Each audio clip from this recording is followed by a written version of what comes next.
the food pantry coordinator for the Bucks County Housing Group. That means I oversee 3 pantries with, we have 5 staff working.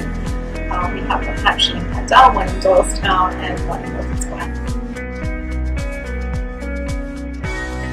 So the reason for having a choice pantry is one of it's human dignity.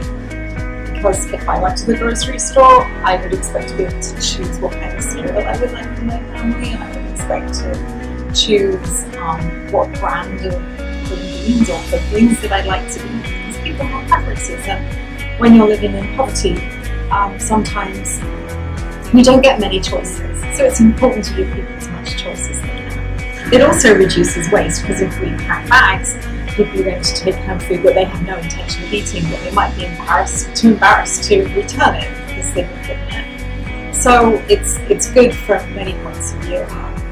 People will take less food when there's choice as well. So it's just a good thing for pantries to be. It's the best practice for a pantry.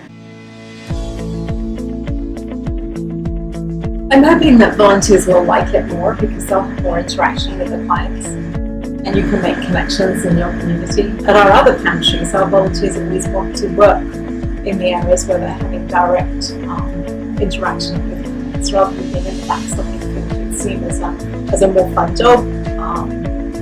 Get to chat with people. It's a nice experience for hopefully both the client and the volunteer.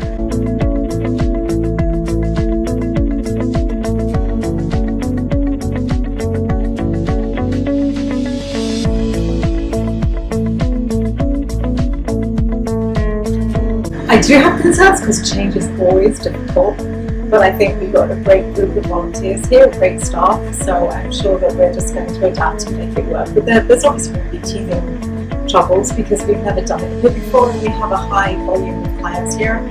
So we're just going to make it work, and it just might be a little bit bumpy on the way.